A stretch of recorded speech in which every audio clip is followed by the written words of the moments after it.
Ako ang sipsip ni Liu Ruyan, ang anak ng mayamang pamilya. Siya'y maarte at mapili sa pagkain, kaya ako'y naglalayasan sa klase para maghatid ng pagkain. Siya'y humahanga sa study god, kaya ako ang sumusulat ng liham pag-ibig para sa kanya. Pagkatapos ng college entrance exam, ang study god ay nagpunta sa 985 university. Pero ako, kasama si Liu Ruyan, ay nag-aral sa ibang bansa. Sa ibang bansa, sa wakas ay sinamantala ko ang pagkakataon at napasakamay ko ang dilag.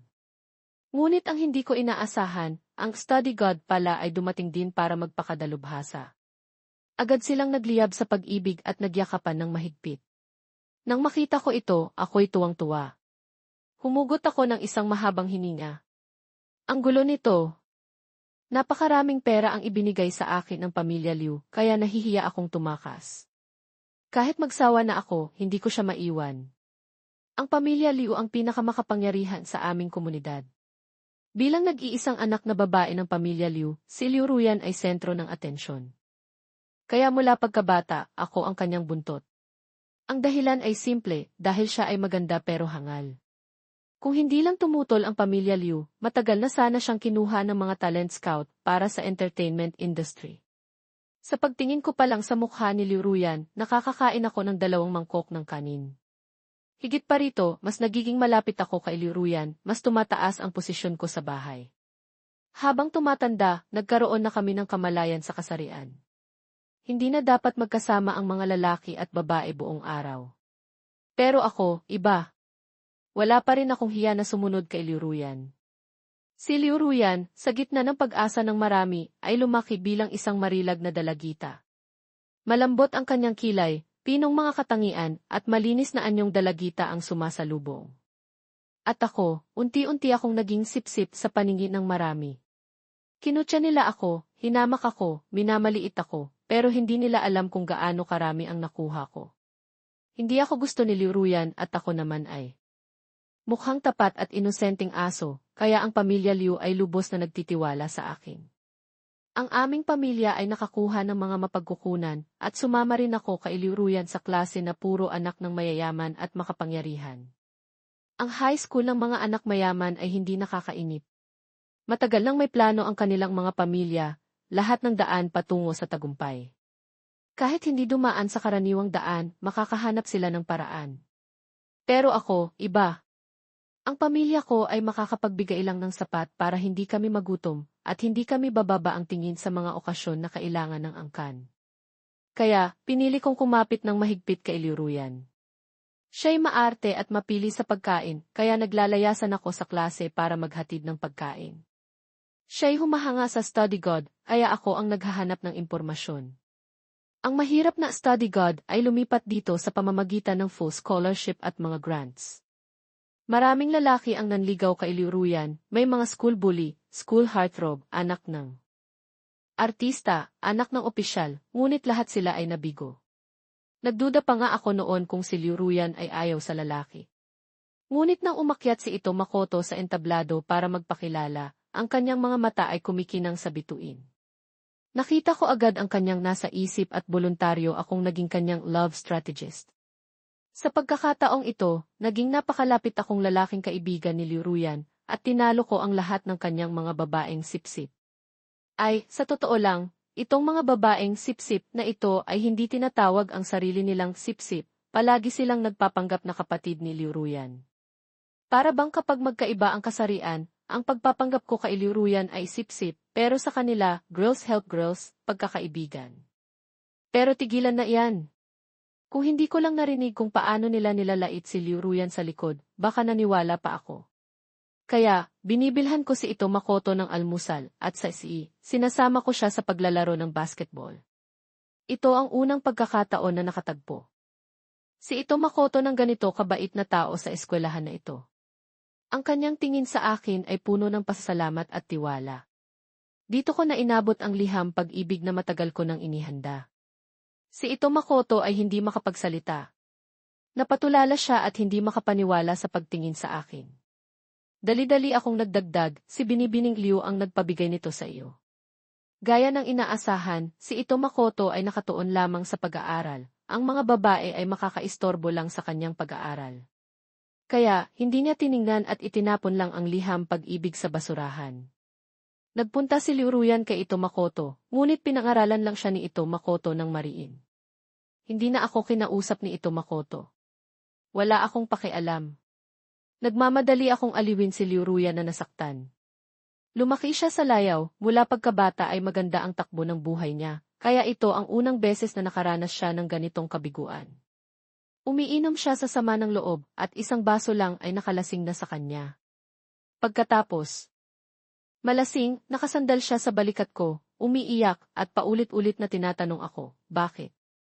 Bakit hindi niya ako gusto? Pabulong kong inaliw siya, wala siyang paningin. Sinabi ko, Liu Ruyan, gusto kita. Nakita ko ang isang kislap ng linaw sa kanyang malabong mga mata. Matapos siyang tanggihan ni Ito Makoto, nakinig si Liu Ruyan sa kanyang mga kaibigan at nagsimulang magpaot, magparami ng manliligaw. Ayon sa kanila, mas maraming isda sa fish pond, mas nagiging kaakit-akit siya, at mas nagiging matapang siya, para hindi lang siya nakatali sa iisang tao. Ngunit ang kanyang tingin ay hindi pa rin nawala kay Ito Makoto. Hindi nagtagal, dumating ang college entrance exam pagkatapos ng exam, si Ito Makoto ay tinanggap sa kilalang 985 university. Si Liu Ruyan naman, hindi nakinig sa payo ng kanyang pamilya at ipinilit na mag-aral sa ibang bansa. Nang magdala ako ng gawang kamay na panghimagas ng nanay ko sa bahay ng pamilya Liu, tinanong ako ni Tita Liu kung saan ako pupunta. Nagkunwaring walang pakialam, sinabi ko, depende po sa aking score. Tita, alam niyo naman po, bata pa lang, hindi na po ako gaanong magaling mag-aral.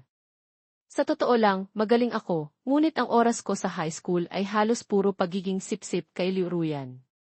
Lahat ng kanyang malalaki at maliliit na bagay ay ako ang unang nakikipag-ugnayan sa sekretarya ng pamilya Liu. Si Tita Liu ay nag-iisip. Ang tag-init na iyon, para sa akin, ay isang napakahabang paghihintay.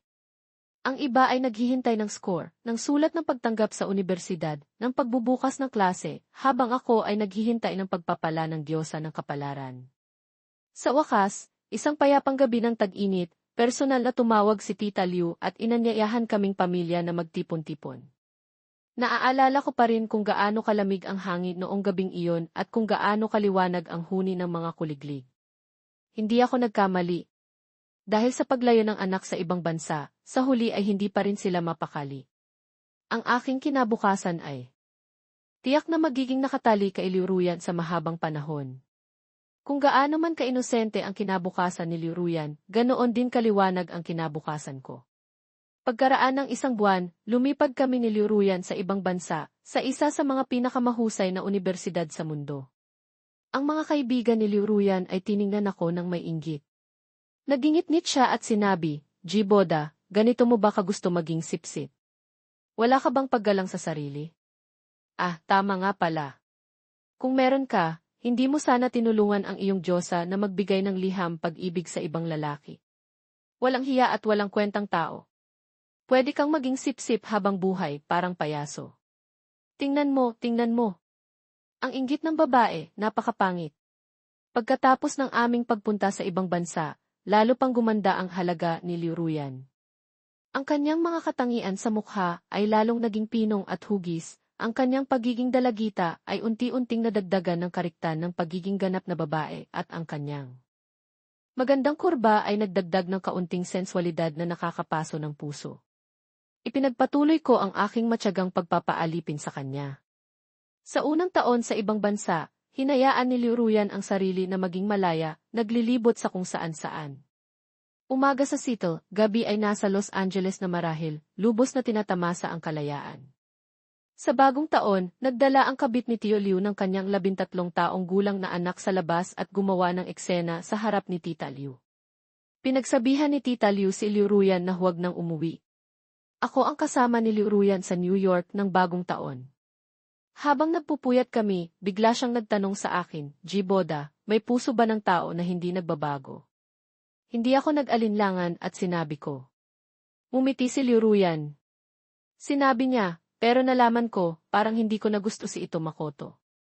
Hindi ko na nga matandaan ang mukha niya. Samantalang noon, pakiramdam ko ay hindi pa ako nakagusto ng ganito sa isang tao. Sa totoo lang, pakiramdam ko Ay naakit lang si Liu Ruyan sa isang taong ganap na naiba sa kanya. Ano bang klaseng pag-ibig ito? Ngunit kung tatanungin mo ako kung ano ang pag-ibig, hindi ko rin masasagot. Walang nagturo sa amin. Ang mga paputok sa labas ng bintana ay nagpaliwanag sa napakagandang mukha ni Liu Ruyan. Parang pinilit ng tadhana, hinila ko si Liu Ruyan at hinalikan ang kanyang magagandang labi. Mabilis ang takbo ng mga matatanda. Nang mag-react si Liu Ruyan, nakahanda na ang pana. Pabulong kong tinanong kung ayos lang ba. May bahid ng hiya sa kanyang mukha, ngunit tumango pa rin siya. Ang mga aralin sa top university ay napakahirap. Kailangan ko pang maging bodyguard at katulong ni Liu Ruyan. Kailangan kong maglabas ng enerhiya. Liu Ruyan, ito ang nararapat kong gantimpala. Binuhat ko siya at masiglang ginawa ang assignment. Napakasarap talaga ng aking kinain. Ang malantik, naniningkit na mga mata ni Liu Ruyan ay nakatitig sa akin, parang kayang kumuha ng kaluluwa. Siya'y maarte, mayabang at maluho, sandamakmak na kapintasan, ngunit ang kanyang buong katawan ay talagang kahanga-hangang obra maestra, saktong nakinabang ako. Ibinuhos ko ang mga taon ng pressure, ang mapang-aping pagkabata, ang sira-sirang relasyon ng pamilya, na halos hindi man lang makahanap ng ginhawa. Walang pakundangang ibinuhos ko ito kay Liu Ruyan. Nagtugon din siya sa aking init, parang ibinaba ang lahat ng kanyang depensa. Kinagat niya ang kanyang labi at sinabi, Jiboda, gusto mo ba talaga ako? Tango lang ako ng tango at kaswal na sumagot, gusto. Naman, gusto. Bawat salita, binigkas niya. Kung ganon, Jiboda, hindi ka pwedeng bumawi. Nakatingin siya sa akin nang matigas ang ulo, parang gusto niyang butasin ang aking kaluluwa. Bigla akong nakaramdam ng isang ilusyon na baka gusto niya ako. Pagkatapos ng gabing iyon, naging kami ni Liu Ruyan. Walang pahayag ng pag-ibig o formal na anunsyo. Hanggang isang beses, may isang Italianong estudyanteng matagal na siyang nililigawan. Sa wakas, inis. Nainis siyang nagsabi na may boyfriend na siya. Parang isang bato na nagdulot ng malalaking alon. Maraming tao ang nagsimulang magtanong kung sino ang boyfriend ni Liu Ruyan. Pagkaraan ng ilang araw, tumawag sa akin si Tita Liu. Siyempre, alam niya ang lahat at matagal na niyang inaasahan ang araw na ito. Kaya hindi niya ako sinisi, kundi kinumusta ang aking pag-aaral, at binigyan pa ako ng malaking halaga ng pera at pinagbilinan na alagaan si Ruyan. Sabi niya, Boda, maraming salamat sa pag-aalaga mo kay Ruyan itong mga nakaraang panahon. Ngunit biglang nagpalit siya ng usapan, binanggit ang pag-aalaga ng aso ng mga magulang ko kamakailan. Sabi niya ulit, maganda ang mag-alaga ng aso. Kayang magbantay ng bahay at kayang magtaboy ng masamang espiritu.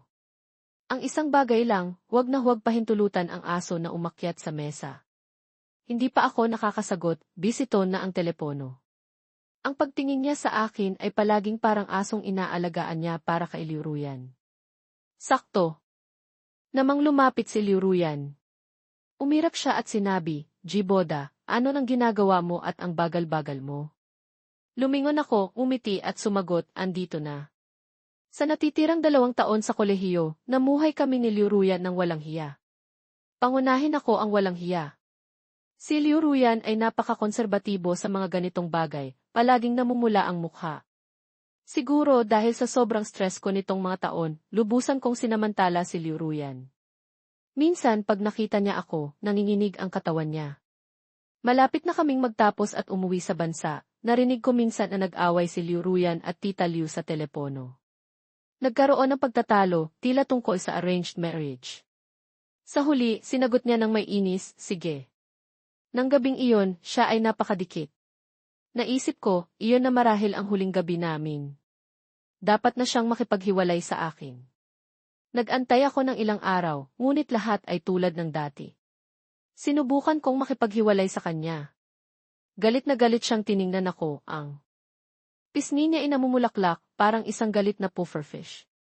Sabi niya, hindi ako pumapayag. Naglabas siya ng sama ng loob, at saka lumukso sa yakap ko, humihikbi at sinabi, Jiboda, manatili na lang tayo sa ibang bansa, ha? Tayo lang dalawa. Sa sandaling iyon, halos naniwala na ako. Hanggang sa, muling lumitaw si Ito Makoto sa harapan niya. Si Ito Makoto ay nanatiling kahanga-hanga, parang isang pintri na buong pagmamalaking nakatayo sa gilid ng bangin. Siya ay natanggap sa universidad na ito sa sarili niyang pagsisikap, pinag-agawan ng mga propesor, at nakakuha ng scholarship. Nakita ko si Liu Ruyan na may paghanga sa pagtingin sa kanya, agad na naging isang inosenteng dalaga, mukhang sobrang humahanga. Tulad ng dati, noong lumipat pa lang si Ito Makoto, nakatayo sa entablado at nagpapakilala. Ngunit hindi tulad noon, sa pagkakataong ito, bumaba si Ito Makoto mula sa kanyang pedestal, lumapit, at magalang na sinabi, Liu Ruyan, matagal nang hindi nagkita. Nagpalitan sila. Muli ng contact information. Ang mga hindi pagkakaunawaan noon ay tila naglaho na parang uso. Maraming pinagdaanan, nagkita muli at mas marami na silang naging mature. Nang araw na iyon, sakto namang aming ikalawang anibersaryo. Naghanda ako ng regalo at nagluto ng isang mesa ng pagkain. Gumawa din ako ng PowerPoint at isang maikling video, pinapakita ang lahat ng pinagsamahan namin sa mga nakaraang taon. Sabi ni Liu Ruyan, babalik siya sandali. Nag-antay ako ng 3 oras at tumawag si Ito Makoto sa akin, Boda, lasing na si Ruyan. Pwede mo siyang sunduin? Nag-alinlangan ako sandali, ngunit pumunta pa rin. Nang gabing iyon, lasing na lasing siya at natulog magdamag. At pagkatapos, sa araw mismo ng aking kaarawan, tinawag siya ni Ito Makoto sa telepono at pinapasundo. Hindi gaanong ligtas ang mga kalsada sa madaling araw, ngunit isang salita lang ni Ito Makoto, umalis na si Liu Ruyan para hanapin siya ng mag-isa, nang walang pasabi. Sa restaurant, matagal kong hinintay si Liu Ruyan, hanggang sa makatanggap ako ng text message mula kay Ito Makoto. Nag-text siya, G. Boda, sinadya mo ba noon na tanggihan ko si Liu Ruyan? Gaano mo man hadlangan, ang mga taong nakatadhana para sa isa't isa ay magsasama pa rin sa huli. Tiningnan ko ang mga mapanuksong text na ito at hindi ko mapigilang mapatawa. Hindi niya alam, matagal na akong gustong makipaghiwalay. Ayaw umuwi ni Liu Ruyan sa bansa, pero ako gusto ko. Siya ay isang anak mayaman, 100,000 ang gastos kada buwan. Kung putulin ng mga magulang niya ang kanyang allowance, paano ko siya susuportahan? Higit pa rito, matagal nang inayos ng pamilya Liu ang aking lugar.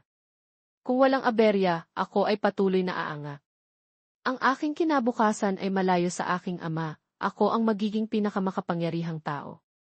Ang resulta, sinabi mo sa akin na hindi ka nababalik sa bansa. Kung boyfriend pa rin ako ni Liu Ruyan, mahirap ipaliwanag kung uwi ako mag-isa at iiwan siya rito. Nagpadala sa akin ng lokasyon si Ito Makoto.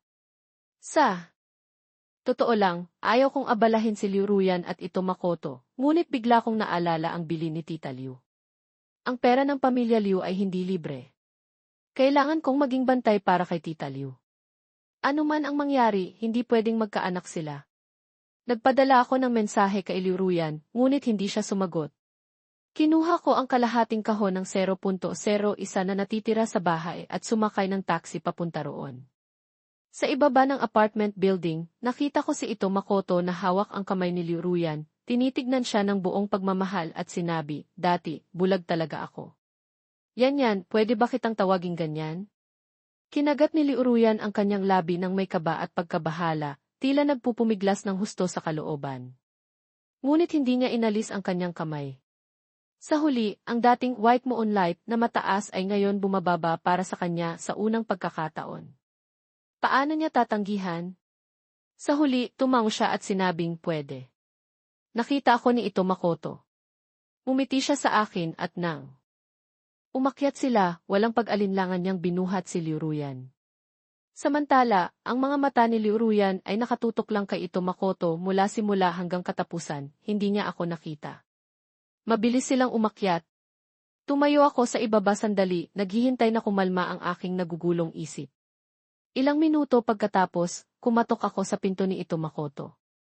Pagbukas ng pinto, isang napakasensual na eksena ang bumungad sa akin. Nakita ko si Liu Ruyan na nakasandal sa kabinet sa pasilyo, bahagyang nakabaluktot ang mahabang binti, at ang maputing sakong ay bahagyang nakikita.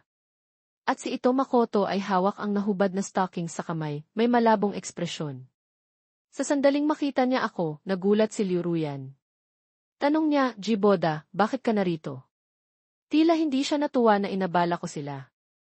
Ngunit ginawa ko pa rin ang aking tungkulin at isinilid ang bagay sa kanyang kamay. Sabi ko, huwag na huwag mong kalilimutan ito. Habang nagsasalita, kinindatan ko pa siya. Tiningnan ni Liu Ruyan ang maliit na kahon sa kamay niya at tuluyang napatulala. Sabi ko, magpakasaya kayong dalawa. Hindi ko na kayo aabalahin. Paalam. Nang tumalikod ako upang umalis, kinuha ni Liu Ruyan ang pulso ko. Namula ang mukha niya at tinanong, bawat salita ay may diin, Jiboda, ano ang ibig mong sabihin dito? Sa tingin mo, ano ang ginagawa ko dito? Ang tono ni Liu Ruyan ay puno ng sama ng loob. Nakita ko si Ito Makoto na lumingon at umupo sa sofa, tinitignan ako ng may ngiti na hindi matukoy. Nang muli siyang magsalita, nagbago na ang tono niya at naging parang nanghihinayang. Sabi niya, Boda, nagkamali ka siguro. Si Ruyan ay nadapa kanina nang dumating siya. Kaya naisip kong balutin ang paa niya. Bigla namang inihagis ni Liu Ruyan ang maliit na kahon sa mukha ko, at sa halip ay sinisi ako. Sabi niya, Boda, ganoon ka ba talaga kawalang tiwala sa akin? Para makasama ka, nanatili ako sa ibang bansa at tiniis ang hirap kasama ka. Pero ikaw, ganyan mo ba ako tratuhin ng mabuti? Talaga? Sawang-sawa na ako. Ang tinutukoy niya ay ang nakaraang beses na napalampas niya ang aming 2 taong anibersaryo na inihanda ko.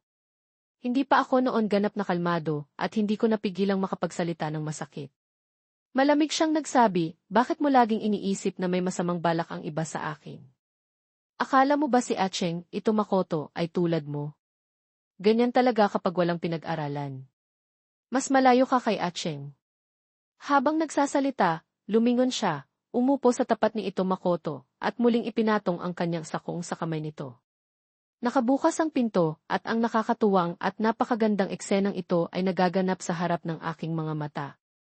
Bumuntong hininga ako at maingat na isinara ang pinto para sa kanila. Nang gabing iyon, hindi ako nakatulog ng maayos.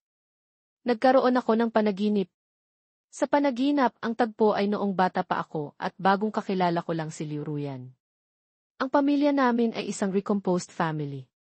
Noon, kakamatay lang ng asawa ng tatay ko at agad na dinala ako ng nanay ko para hanapin ang tatay ko. Hindi naniniwala ang tatay ko na ako ang anak niya. Mayroon akong half-brother, ibang ama, ibang ina, sa itaas ko, at sa ibaba, mayroon akong half-sister, ibang ama, iisang ina. Sa harap ko, ang tatay ko ay parang kayang utusan ang hangin at ulan, napakatangkad at makapangyarihan. Ngunit sa bakuran na ito, kailangan niyang yumuko sa lahat. Lahat ng resources ng pamilya ay napunta sa aking stepbrother. Lahat ng pagmamahal ng pamilya ay napunta sa aking stepsister. Wala akong anumang bagay. Matagal na akong napapansin. Ang paggawa ko ng buong makakaya para makakuha ng magandang marka ay hindi kasing ganda ng isang putok ng aking stepbrother sa golf lesson. Habang nakatago ako sa lihim na lugar ko, hawak ang perpektong score paper, nakita ko si Liu Ruyan. Sabi ni Liu Ruyan, ito ang teritoryo ng binibining ito. Umalis ka dito. Ngunit bago pa niya matapos ang kanyang salita, nakita niya ang mukha kong puno ng sipon at luha. Umirap siya ng may pandidiri, ngunit hindi na ako pinalayas. Nang hanapin ako ng nanay ko, nakita niya akong naglalaro ng bahay-bahayan kasama si Liu Ruyan. Sa sumunod na segundo, nakita ko ang Sichuan Opera face changing. Pag-uwi sa bahay, ipinagmalaki ng nanay ko sa tatay ko ang pagkakaibigan ko kay Liu Ruyan. Kinumusta ulit ako ng tatay ko ng detalyado. Sa kauna-unahang pagkakataon, pinuri nila ako. Mula noon, nalaman ko ang aking halaga. Kung gusto kong mabuhay ng maayos sa pamilyang ito, kailangan kong ipakita ang aking halaga. Noong 10 taong gulang ako, mahina pa ang aking acting skills, ngunit tinanggap pa rin ako ni Liu Ruyan at ginawa akong kalaro niya.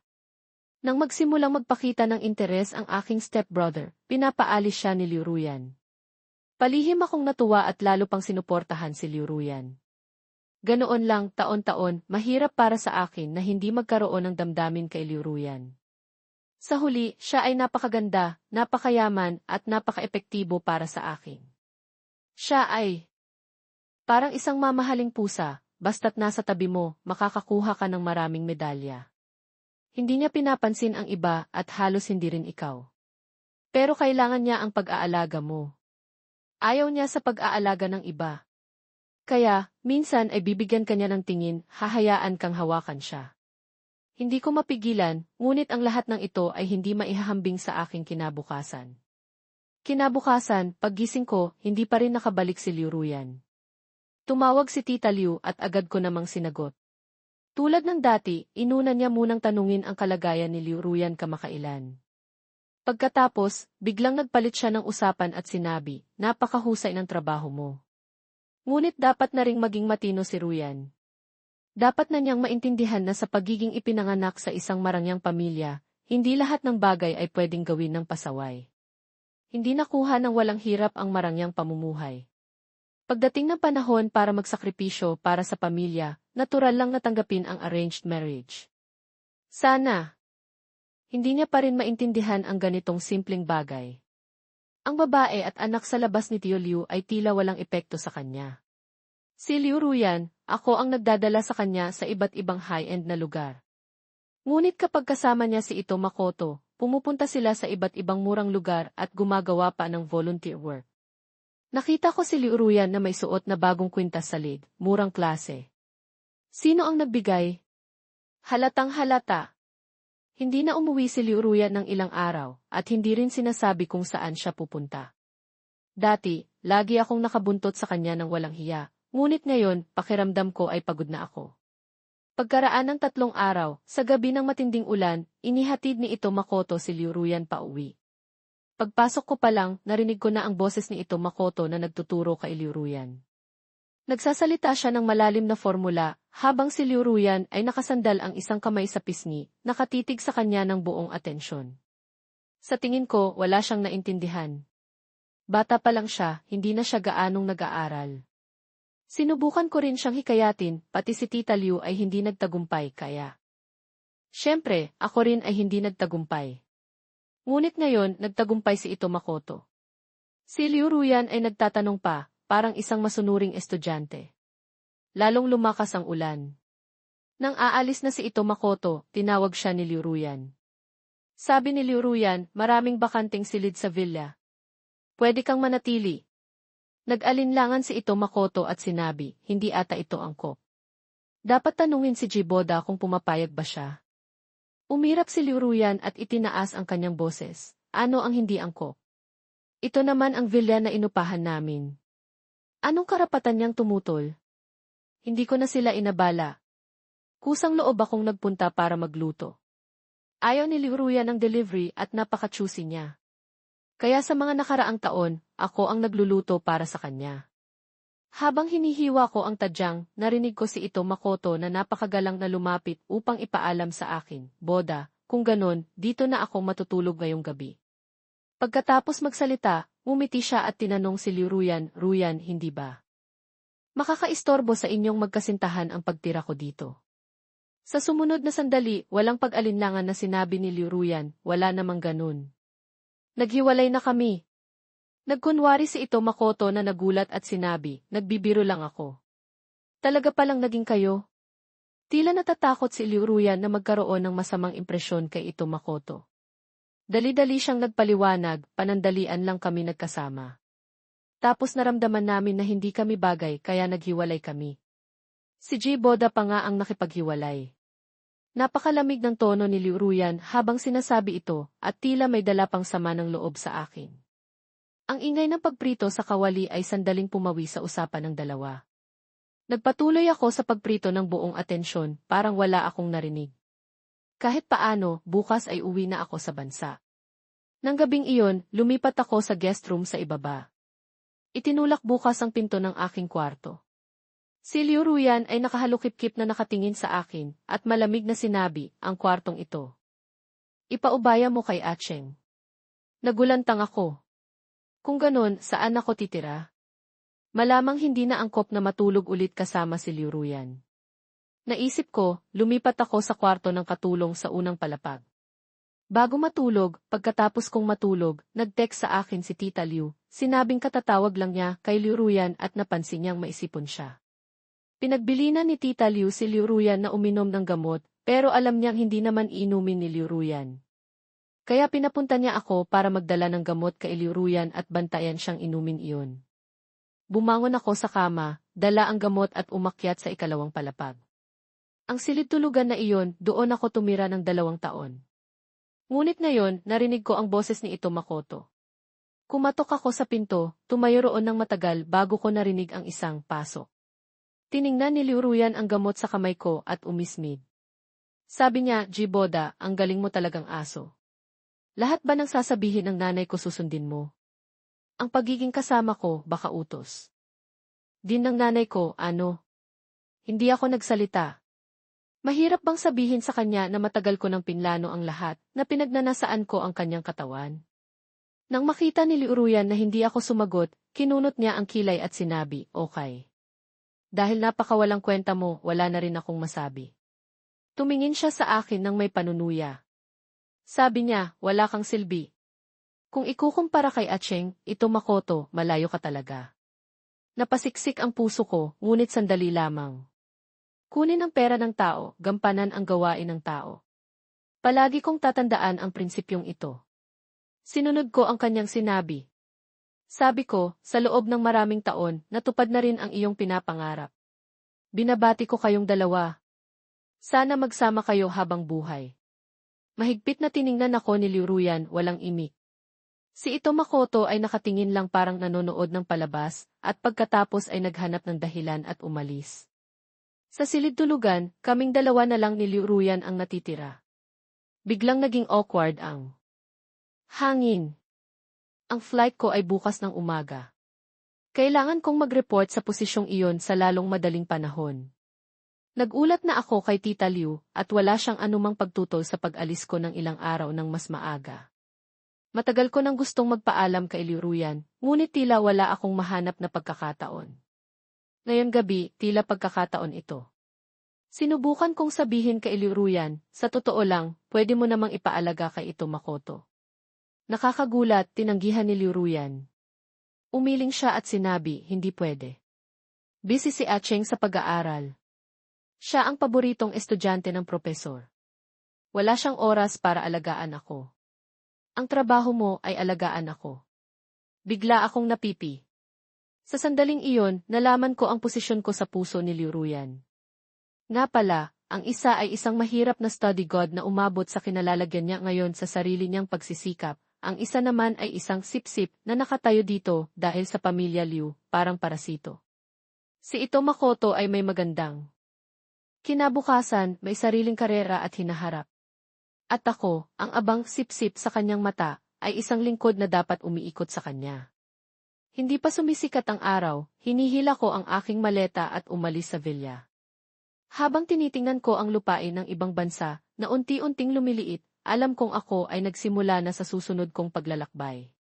Akala ko, magsisimula na ng masayang buhay si Ito Makoto at Liuruyan, ngunit pagkaraan ng isang buwan, nakatayo si Ito Makoto sa harapan ko. Tila matagal na siyang naghihintay sa akin sa labas ng aking opisina. Maraming upos ng sigarilyo sa basurahan. Sa sandaling makita niya ako, pinatay niya ang sigarilyo sa kamay niya. Kaswal niyang ipinaliwanag, nakakuha ako ng magandang offer, kaya umuwi na ako. Malaking kumpanya, strategic department, 1,000,000 taunang sahod. Tumango ako at sinabi, binabati kita. Naalala ko noong high school, nakita ko siyang nagkakamot ng ulo dahil sa huling tanong, kaya binigyan ko siya ng kodigo. Nilipol niya ang kodigo ko at pagkatapos ng pagsusulit, sinisi niya ako sa hindi pagsunod sa patakaran. Sa panlabas, lubos akong sumang-ayon, ngunit sa loob, hindi ko ito pinapansin. Nagsusubok lang ako na maging malapit sa kanya. Gusto kong magtiwala siya sa akin at maging kaibigan ko. Palagi kong pinapaalam sa kanya ng paunti-unti na gusto ko si Liuruyan. Pinakita ko sa kanya ng personal na tinatawag akong sip-sip ng lahat, pinupuna, at lubos na minamaliit. Nakita kong galit na galit siya at sumugod para ipagtanggol ako. Lahat ay naging maayos, maliban sa pagtapon niya ng liham pag-ibig at ayaw na rin niya akong maging kaibigan. Ngayon, magkasama kaming nakatayo sa lamig ng hangin, pinagmamasdan ang mga taong dumadaan. Umiti siya, Jiboda, sa tingin mo, napakagaling mo ba? Hindi ako sumagot. Mukhang hindi rin naman niya kailangan ng sagot. Sabi niya, ginawa mong labis na umaasa sa iyo si Liuruyan. Kinabukasan pagkaalis mo, nalaman na niya. Tinawagan ka niya pero nalaman niyang na-block mo na siya. Nagpunta siya sa nanay niya, pero pinagalitan siya ng husto, sinabihan siyang walang hiya, at ipinakilala pa sa kanya ang magiging asawa. Pagkatapos ay nagpalit siya ng usapan at sinabi, sa totoo lang, sa simula ay nainis ako kay Liuruyan. Bata pa at pabago-bago ang isip, mayabang at walang alam. Ang ganda lang ng mukha niya. Huminto siya at nagpatuloy, pero kalaunan, naawa ako sa kanya. Naglabas siya ng sigarilyo, at nang akmang sisindihan, bigla siyang may naalala at isinilid muli. Sabi niya, sinasadya mong ipatanggi ko si Liuruyan, hindi dahil gusto mo si Liuruyan. Sabi niya, kundi, ayaw mo akong makipaglaro ng bahay-bahayan sa binibining Liu. Natatakot kang makaapekto sa aking kinabukasan. Tiningnan ko siya, hindi umamin o tumanggi. Ang pamilyang tulad niya ay walang gaanong oras na masayang. Ang mga anak ng mayaman ay nabubuhay sa sarili nilang ideal na mundo, nag-iisip ng purong pag-ibig. Ngunit ang pantasya ay laging may araw na mabubutas. Sa panahong iyon, si Liuruyan ay maaaring mag-aral sa ibang bansa, ngunit paano naman si Ito Makoto? Para sa kanya, mas mahalaga ang isang maliwanag na kinabukasan. Ngunit hindi ko kailanman inisip na may karapatan akong magdesisyon para sa iba. Bago ako umalis, sinabi ko, napakarami mong drama. Ginawa ko lang iyon para hindi mo maagaw si Liuruyan. Para sa akin, napakalaking tulong pa rin siya. Sa tingin ko, ito na marahil ang huli kong pagkikita kay Ito Makoto. Ang huwad na pagkakaibigan sa kabataan ay dapat nang tapusin. Pagkatapos nito, maglakad tayo sa kanikanyang landas na maliwanag.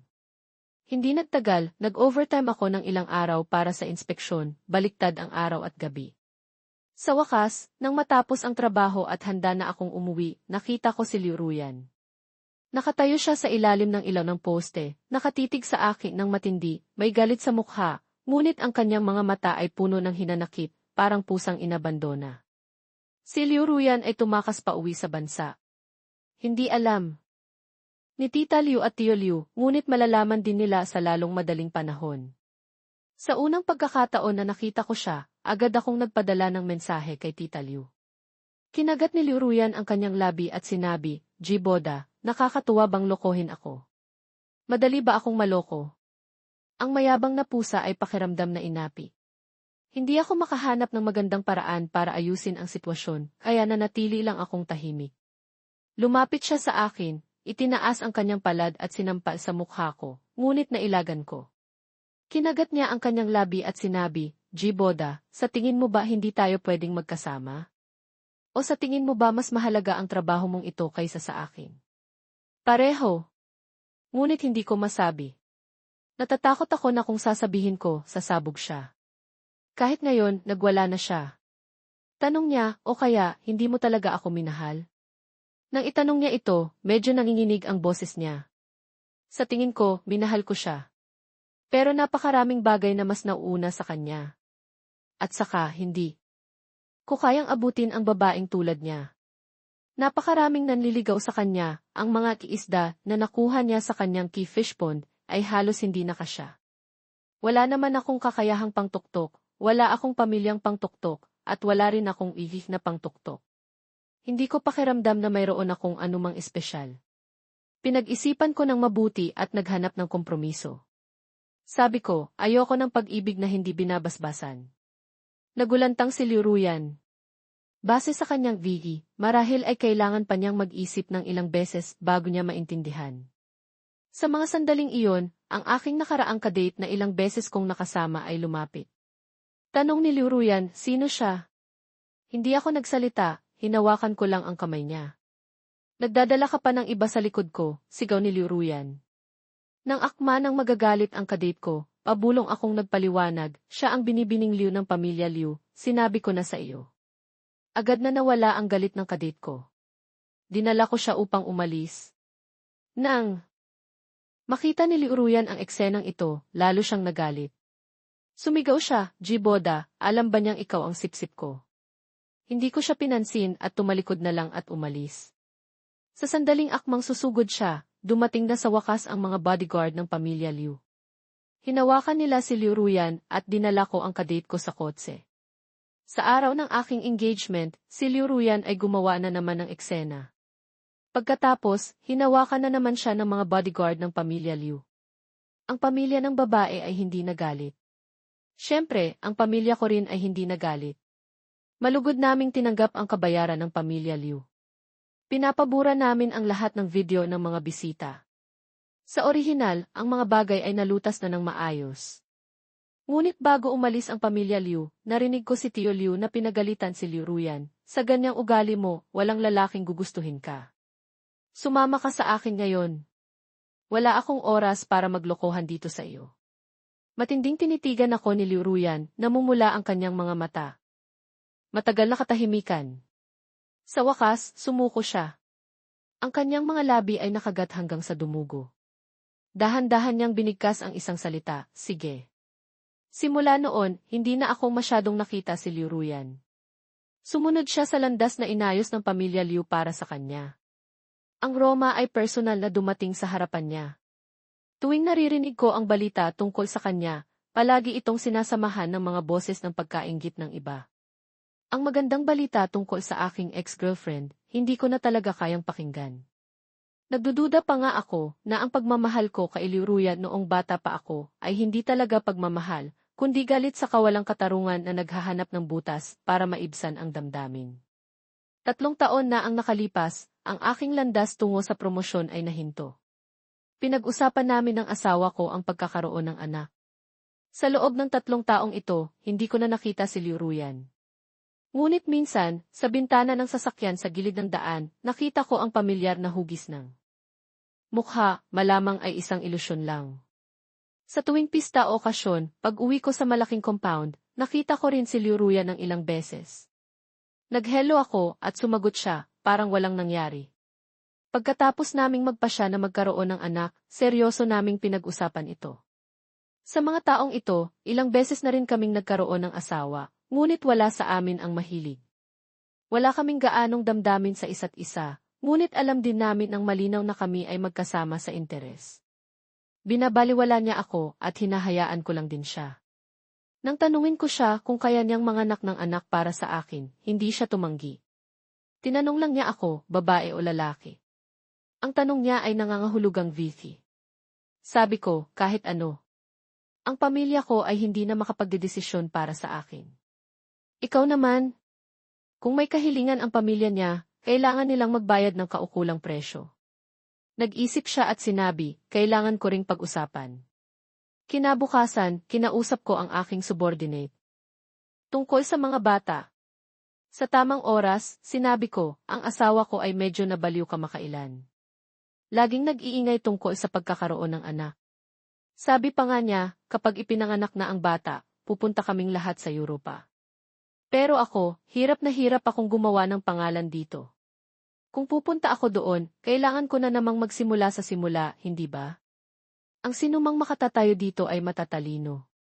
Sinundan niya ang aking sinabi, baka iniisip ng hipag mo na lagi mong inilalaan ang oras at enerhiya sa trabaho, kaya siya nag-iisip ng malalim. Akala niya magiging maayos ang lahat kung magpapalit ng kapaligiran. Pero Jisong, kailangan mo na ring magkaanak. Iniisip din ng hipag mo ang pamilyang ito, di ba? Umiti ako at sinagot, nga. Kailangan ko na ring pag-isipan ng mabuti. Sa tingin ko, ang pag-uusap na ito ay mabilis nakakalat. Dinala ko ang asawa ko sa ospital para magtanong tungkol sa V. Ngunit ilang araw pagkatapos, inilipat ako sa isang posisyong napakaabala. At halos hindi na ako nakakauwi. Sa panlabas ay tila pagpapababa ng posisyon, ngunit sa totoo ay pagtaas ng ranggo. Ang aking landas sa promosyon ay biglang naging diretsyo. Ang pinuno sa bagong posisyon ay lubos ding nagmamalasakit sa akin. Siyempre alam ko kung sino ang gumawa nito. 3 taon pa.